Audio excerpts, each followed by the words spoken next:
जन्म के साथ ही हमारे साथ कई रिश्ते जुड़ जाते हैं, तो कई रिश्ते हम जीवन के सफ़र में बनाते हैं। इन रिश्तों को निभाने में कई बार हम गलतियां भी कर देते हैं, जिनमें से कुछ तो सुधर जाती हैं, लेकिन कुछ हमेशा बिगड़ी ही रहती हैं।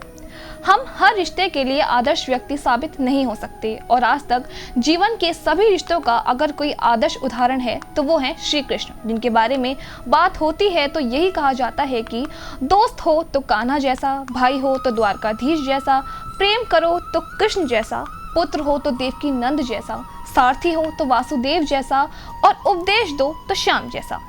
श्री कृष्ण एक ऐसे आदर्श हैं जिन्होंने हर एक रिश्ते को बड़ी ही सहजता के साथ संभाला है। वो भले ही बचपन में नटखट रहे हों, लेकिन उनकी शरारतों में भी उनकी लीलाएं छिपी रहती थीं, और आज तक कृष्ण की लीला के लोग गुणगान गाते हैं।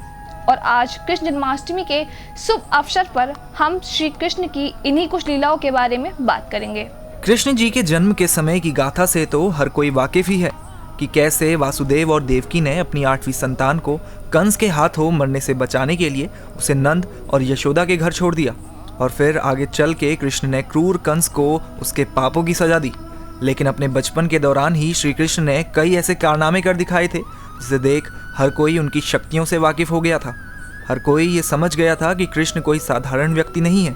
इनमें सबसे पहला तो है पूतना का वध। जब कंस को कृष्ण के जीवित होने की सूचना मिली तो उसने पूतना नाम की राक्षसी को कृष्ण को मारने के लिए नंदगांव भेजा।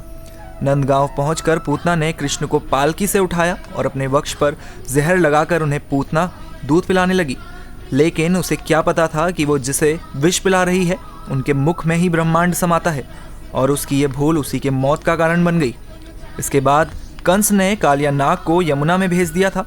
कालियानाग के जहर से यमुना का जल काला पड़ गया, और इस जल को पीने से पशु पक्षी समेत नंदगांव के लोग भी मरने लगे।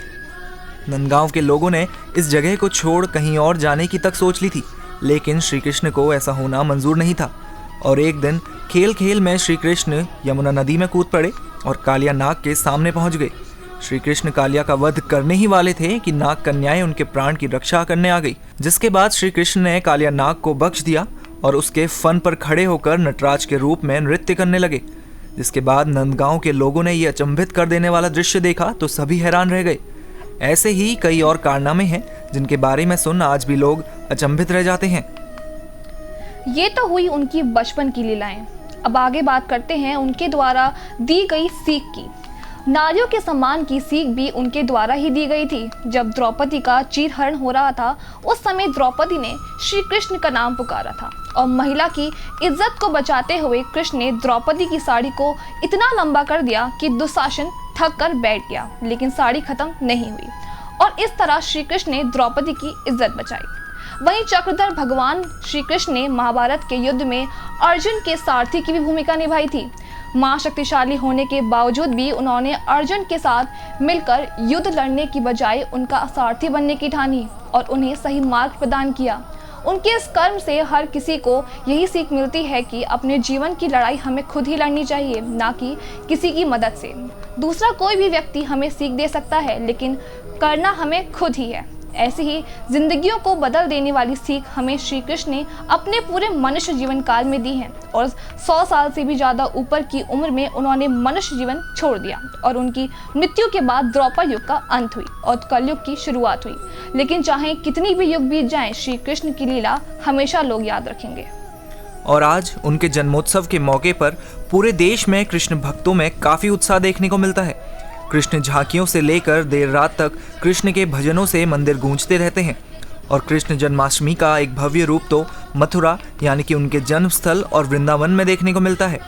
इसके साथ ही गोकुल, जहां उन्होंने अपने बचपन की कई साल बिताए, वहां भी काफ़ी धूम देखने को मिलती है। इसके अलावा गुजरात में स्थित द्वारकाधीश मंदिर में भी कृष्ण जन्मोत्सव का खासा उत्साह देखने को मिलता है। आज के दिन इन सभी मंदिरों के नज़ारे वाकई ही देखने लायक होते हैं, और इन मंदिरों में खड़े होकर जब श्री कृष्ण के जयकारे लगाए जाते हैं तो सच में काफ़ी शांति महसूस होती है। कृष्ण की सजी हुई पालकियां आंखों में मोतियों की तरह चमचमाती हैं, तो वहीं श्री कृष्ण मूरत दिलों को तृप्त कर देती हैं।